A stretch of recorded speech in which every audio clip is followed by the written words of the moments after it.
So day 2 of session, summer session, and the sun's coming out.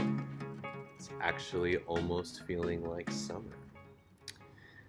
So yeah, I wanted to take the opportunity this week to talk about the Diamond Sutra.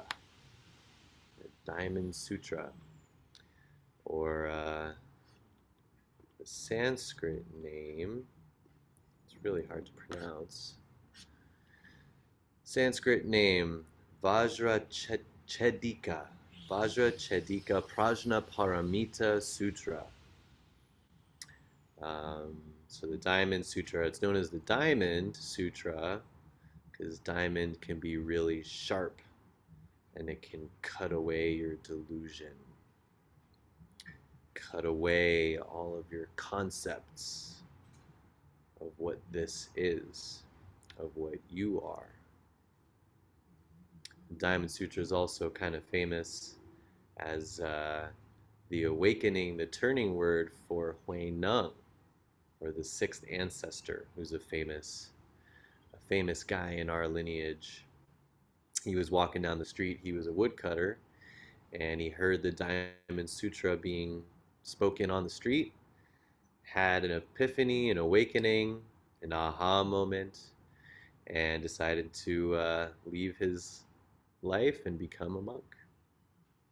That's how powerful this sutra is. And of course, how amazing is that? Because we always say over and over again, it goes beyond words. You can't speak it. You can't just hear a concept and get it. And yet, here's Hui Neng who had that experience. The original composition of the Diamond Sutra looks like the jury is out. I saw some evidence for the 2nd century. That was the earliest I saw. 2nd century, so that's already, 600 years after the Buddha. So just imagine, and as you'll see, the sutra itself is, transcribed dialogues, or a dialogue between the Buddha and one of his Sangha members. So, is it possible that that actual dialogue got passed on orally for 600 years? I think it speaks to the power of lineage and transmission that is so important uh, to this practice. Thousands of years of passing on the Buddha seal.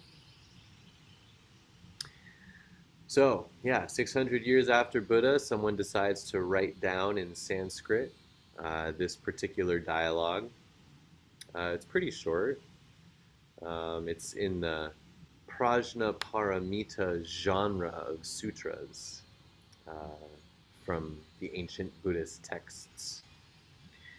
And there's just some cool little summary phrases that I found of what people have said the Diamond Sutra points at. So this one says, it emphasizes the practice of non-abiding and non-attachment. Non-abiding, not staying anywhere, not getting stuck anywhere. There's a really awesome koan in the Book of Equanimity. I forget exactly what it says, but something along the lines of what is Buddha nature? What's the meaning of Bodhidharma coming from the West? All of these kind of basic questions. I think that's how it starts. And the teacher says, moving. Moving.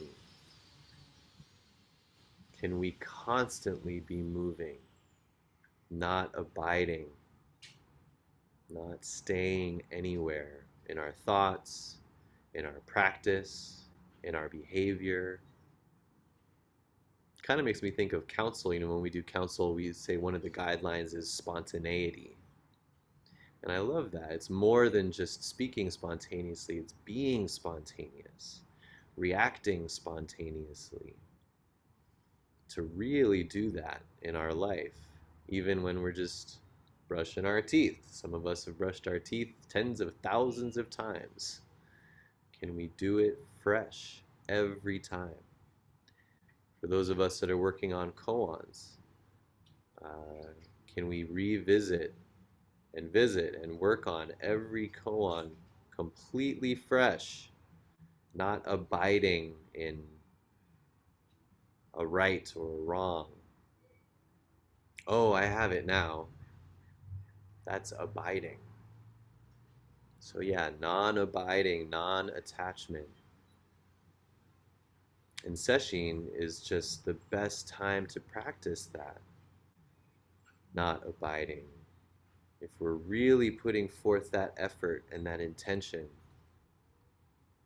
in our single minded, focused effort to just be this, whether it's counting breath or working on a koan or shikantaza, whatever it is, really sitting all day making that commitment to not abide, to let go. Any experience I had on the cushion last time, don't abide there. Any doubt I have about practice, allow it to be, but don't abide there. Non-attachment, same thing. The depths to which, hey, I can speak for myself, the depths to which I attach to things just goes deeper and deeper. I see more and more how many things I attach to. Not just the obvious things like relationships or achievements, but even little nuanced openings, nuanced ideas about the world that I attach to. Ceaseless, ceaseless practice. So then there's this other source that says, let's see, Sing Yun, who I guess is a translator or a scholar of Buddhist texts. He describes the four main points from the Diamond Sutra as 1. Giving without attachment to self. 2. Liberating beings without notions of self and other. 3. Living without attachment. And 4. Cultivating without attainment. That's really, really such a beautiful synopsis of our practice in general, let alone the Diamond Sutra. So, number 1, giving without attachment to self.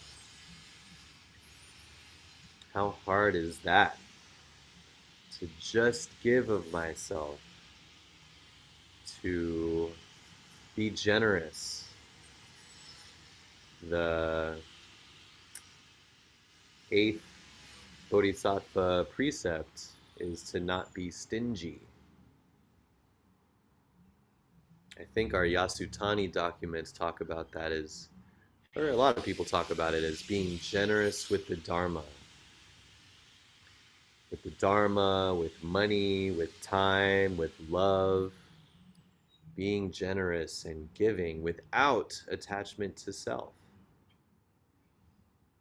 It's so hard. It's interesting. It actually reminds me of Judaism. In Judaism, there's this concept called tzedakah, which is basically giving or charity, charitable offerings. And they talk about like the best to worst scale of tzedakah. And the very best kind is the anonymous kind, the kind that no one knows it was you. It's interesting. I hadn't even thought about that. But yeah, man, how often do we give and have absolutely no concept that I'm the one giving? It's really hard, for me at least. Number 2 is liberating beings without notions of self and other. Liberating beings.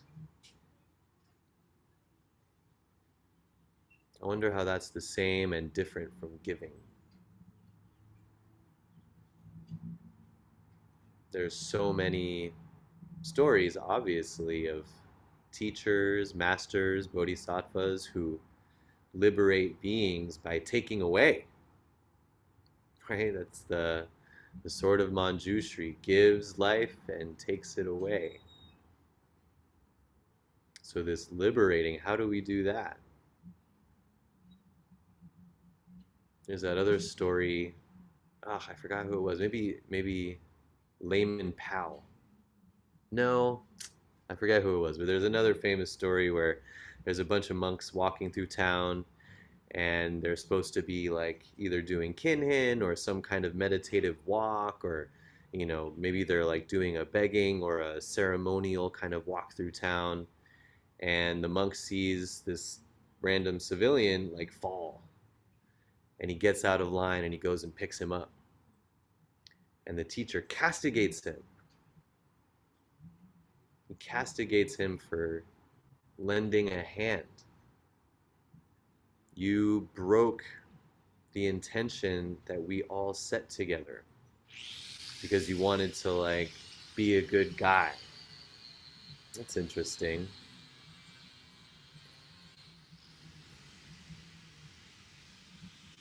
Can we liberate ourselves from right and wrong, generous and stingy, helping and being selfish? These are all dualistic concepts. So, liberating beings, right? Sometimes imagine you have a kid, if they fall and they trip, sometimes the best thing to do, the most liberating thing you can do for them is to let them pick themselves up. And if you're always over, helping people and giving them a hand and telling them the answer, and, sometimes that's actually doing them a disservice. So, how do we really liberate beings without notions of self and other? I do a shitload of, you know, charitable stuff and volunteer stuff, and that's cool, but I also catch myself very often thinking that it's me helping them. And, that's fine. It's better than like playing video games or drinking alcohol, that's for sure. But to truly give, to truly liberate without a sense of self and other, their suffering is my suffering. Their liberation is my liberation. Man, to really live that, that would be pretty powerful. It also makes me think of Doksan. Being in the interview room with a teacher. I really, really think that any teacher worth their weight in gold, or whatever the phrase is, does not see it as me helping them.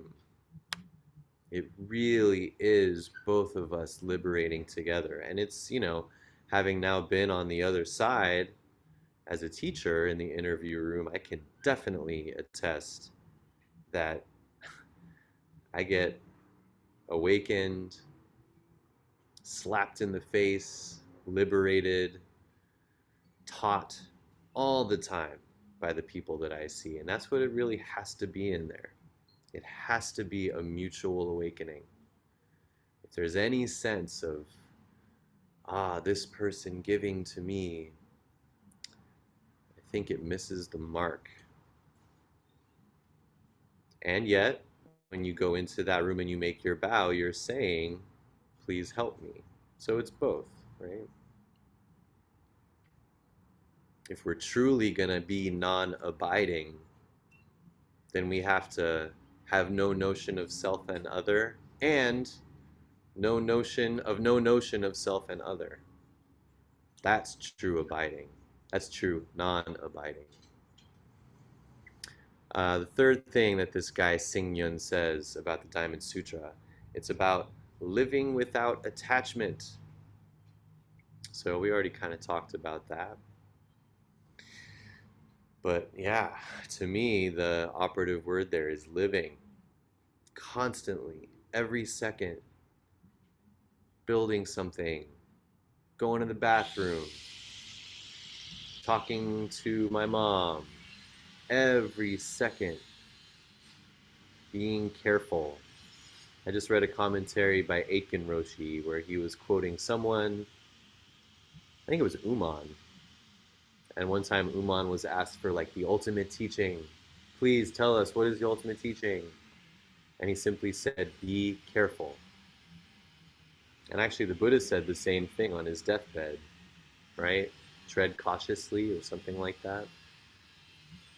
Move forward cautiously. Where am I attaching? And of course, at least for me, Sesshin, really committing to it is the best way to really tease out all of these ways that I abide and attach.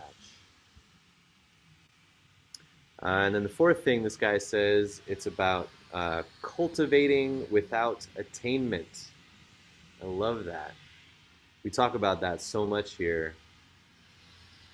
Having the goal of no goal, having the desire to have no desires, awakening to no awakening. The Heart Sutra says, no extinguishing, no path. And yet here we are trying to do this thing, putting in all of this effort. The effort to see effortlessness. And this, I think, is a great way to say that. Cultivating without attainment. That's what we're doing here. We're cultivating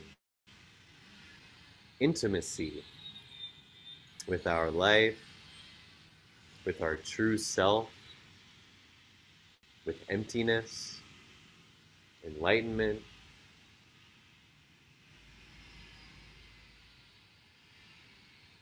But without attainment,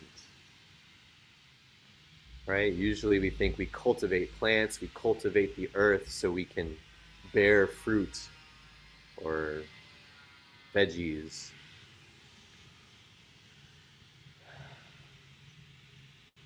But to really see the way, to walk the way, is to cultivate with no sense of attainment. The goal of goallessness, the gateless gate. Can I really, I mean, I'm telling you, I sit here all day, I'm like sweating, even when it's not that warm out. That real effort to sit all day, you should be sweating from the effort of just this. Can you put in that effort with no thought of attainment? Because, spoiler alert, ain't nothing to attain. So let's just start this Diamond Sutra here. We've talked about it so much. Oh, another cool little fact just to start it off is in the early 20th century, they discovered a copy of the Diamond Sutra in China that was wood block printed from 868 AD. And it's considered the oldest printed document that we know of. 500 or 600 years before the Gutenberg press. Anyway, I thought that was kind of cool. So, it starts off, this is what I heard, or some other translations say, thus have I heard. And that apparently, speaks to the oral tradition, the oral transmission of this teaching. And, to really let us know that these are the words of Buddha. And, you know, less important or Yeah, less important is the guy Buddha, Siddhartha Gautama in 500 something BC, and more important, the Buddha that's here right now. The words are alive right now. We're not studying a lecture from a guy 2,500 years ago. We are absorbing and receiving words that are alive today.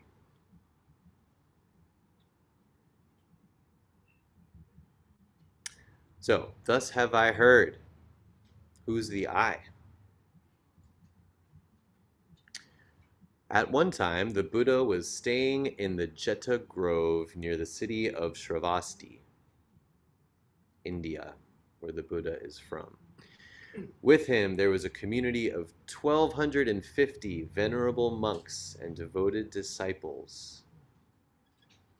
Can you imagine 1,250 people giving up their lives, leaving their families, wearing rags, begging for their food every day to follow the way? That's pretty inspiring to me. One day before dawn, the Buddha clothed himself and, along with his disciples, took up his alms bowl and entered the city to beg for food door to door, as was his custom. So, just like any koan, just like any spiritual text, just like anything really, I hope that I really read this, and I hope that we all read this and hear this as if it were my life. Really being one with everything and every character in this story. So the Buddha wakes up and grabs his bowl and goes to the city to beg. I wake up and come to the Zendo and fill out the resident participation sheet and weed the garden. And Isho wakes up and fixes a fence. And Shoyu wakes up and says hi to his wife. Um, please hear this in the context of your life. But this is what they did. They went begging for food. After he had returned and eaten, he put away his bowl and cloak, bathed his feet, and then sat with his legs crossed and body upright upon the seat arranged for him. That reminds me of the koan. A monk comes to some temple, and gosh, I forget who the teacher is here, but he comes to the temple and he asks the teacher, it might be Uman again, actually. He says, I've just arrived at this temple, master. Please tell me, like, what is the teaching of the Buddha? And the master says, have you eaten your rice gruel? And the monk says, yes, I did. And the teacher says, well, then wash your bowl. That's it. That's the teaching of the Buddha. Appropriate action. That koan says a lot more, but we don't have to go into that right now. We can just kind of say that he goes into town, he does his work, he comes back, he eats, he washes his bowl. This is Buddha activity. You know, this is what's inspiring to me. There's all these stories of the Buddha elevating and turning into things and being a glowing ball of yada yada. But to just do your work, clean it up, and then sit is about as enlightened activity as it gets. It's so beautiful. He began mindfully fixing his attention in front of himself. So what's that? That's Zazen, right? I think it's pretty cool to meditate with your eyes open. I know a lot of people don't. But anyway, it's nice to read that that's what he's doing. He just sits there very simply on his seat, just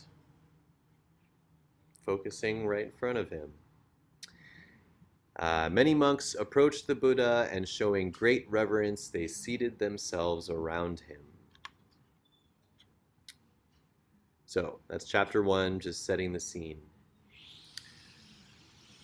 Um, yeah, I guess we'll do this really quickly.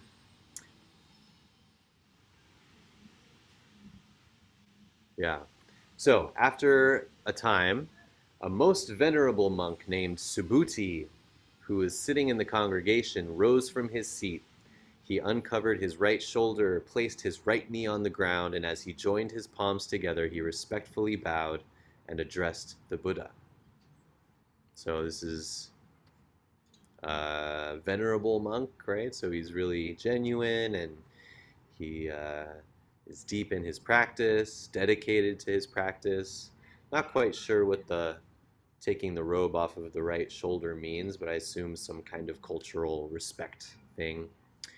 And he bows to the Buddha and he says, "Most honored one, it is truly majestic how much knowledge and wisdom your monks and disciples have been given through your most inspired teachings. It is remarkable that you look after our welfare so selflessly and so completely." I think the most important thing to look at here is who is the most honored one. So much of these old sutras make it sound like the Buddha is some god who has bestowed this like otherworldly magic upon us. But hopefully in your zazen you come face to face and quote unquote lock eyebrows with the most honored one for yourself. It's not this guy, this flesh bag 2,500 years ago who gave the most inspired teachings, who looks after our welfare so selflessly and so completely. It's not him.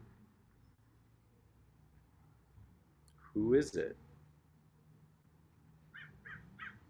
Anyway, so he's saying, we're so grateful for this practice. And he goes on, "Most honored one, I have a question to ask you. If sons and daughters of good families want to develop the highest, most fulfilled, and awakened mind, if they wish to attain the highest perfect wisdom, what should they do to help quiet their drifting minds and help subdue their craving thoughts?" I'm very curious. I tried to look this up a little bit, but why does he say if sons and daughters of good families want to do this practice? What's a good family? That's so odd to me. I wonder if it's like a relic of like caste things. Like back then, unless you were in a certain caste, you were like not considered worthy of spiritual practice. But I know the Buddha did not feel that way. I know he tried to include everyone. So I'm not quite sure what this good families is. Unless every family is a good family. Right? There's another koan. The main phrase, every day is a good day. The day your parent dies, how is that a good day? So maybe that's what they're getting at here. Good families. So he's basically asking, give us some more teaching. How do I get away from my drifting mind? How do I subdue my craving thought? How do I develop the highest, most fulfilled, and awakened mind? And the Buddha replies, "So it is as you say, Subhuti, monks and disciples have been favored with the highest favor by the Buddha." So to me, that just means, yeah, folks who dedicate themselves to this practice, folks who prioritize their practice, seated meditation practice, will have an easier time being intimate with the Buddha. The monks and disciples have been instructed with the highest instruction by the Buddha. And I love that he, the Buddha, says the Buddha, because to me that's proof that he's not talking about himself. I really believe that. That he's not saying, yeah, I have it all and you're right, you guys are cool, so I'm giving you my knowledge. He's talking about the Buddha that's here right now, the Buddha that you have to become intimate with right now. And the words and the instructions of that Buddha are very much alive right now. I can hear them. The Buddha is constantly mindful of the welfare of his followers. Compassion. Listen carefully with your full attention, and I will speak to your question. Listen carefully. That's what sesshin is.